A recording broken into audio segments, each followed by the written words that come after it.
सत्य, ठळक व निर्भीड सक्षम न्यूज। जतसह परिसरातील बातम्या पाहण्यासाठी सक्षम न्यूजला सबस्क्राइब करा। नमस्कार। जत विधानसभा मतदारसंघातील मायबाप मतदारांनी विधानसभेचा सदस्य म्हणून मला निवडून दिल्याच्या नंतर काही बाबतीमध्ये माझी जबाबदारी वाढलेली आहे। लोकांच्याकडून मोठ्या प्रमाणामध्ये अपेक्षा आहेत। मी विधानसभेचा सदस्य होण्यापूर्वी जेव्हा मी विधान परिषदेचा सदस्य होतो तेव्हा संक अप्पर तहसीलदार जे आहे यातून काही गावं उंदी अप्पर तहसीलदार यांच्याकडे वर्ग करून नव्याने उंदी अप्पर तहसीलदार कार्यालयाला मंजुरी मिळावी यासाठी मी मागणी तत्कालीन सरकारकडे केली होती।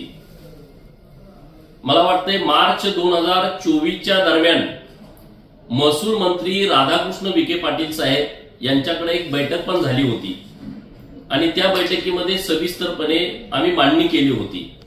आता ती प्रक्रिया पुढे जाते। संक आणि उंदी मध्ये पूर्वीपासून काही बाबतीमध्ये विवाद आहेत आणि त्यामुळं उंदी परिसरातील लोकांची मागणी आहे की उंदीला नवीन अप्पर तहसीलदार व्हावं आणि त्यानुसार नव्यानं प्रस्तावित जे उंदीला अप्पर तहसीलदार कार्यालय केलेलं आहे त्यामध्ये 22 गावांचा समावेश आहे।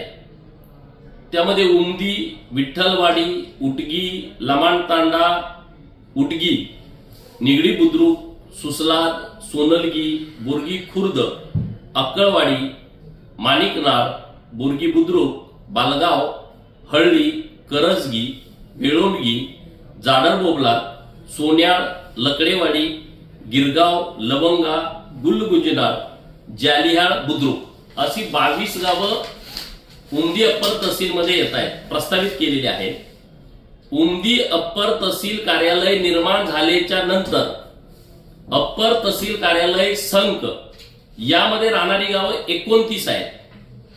त्यामध्ये संक, गोंधळेवाडी, खंडनाळ, दरीबडची, लमाणतांडा दरीबडची, आसंगी तुर्क, कागनरी, मोटेवाडी आसंगी, धुळकरवाडी, अंकलगी, कुलाळवाडी, सिद्धनाथ, जालियाळ खुर्द, पांढरेवाडी, तिकोंडी, पांडोजरी, पारधेवस्ती, करेवाडी तिकोंडी, कोणतेव बोबलाद, करेवाडी कोणतेव बोबलाद, मोटेवाडी कोणतेव बोबलाद, कोनबग्गी, मोरबग्गी, भिवरगी, माडग्याळ, फसफेट, गुड्डापूर, आसंगी, जत आणि तिल्ल्या असे 29 गावांचा समावेश आहे। माझा स्वभाव कोणावरती अन्याय करण्याचा नाही, सर्व घटकांना न्याय देण्याच्या दृष्टिकोनातून हा आमचा प्रयत्न आहे।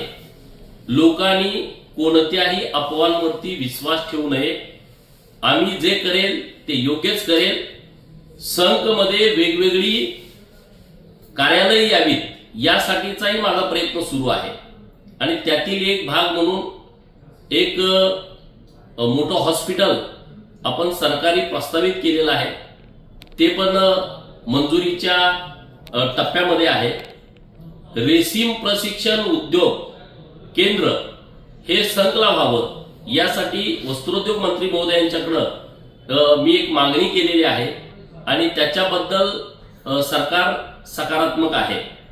तर अशा पद्धतीचे वेगवेगळे निर्णय राज्य सरकार संघच्या बाबतीमध्ये घेत आहे। तर सर्व विभागातील जनतेला याविषयीची सविस्तर माहिती असावी यासाठी आपल्याशी आज आम्ही बोलतोय।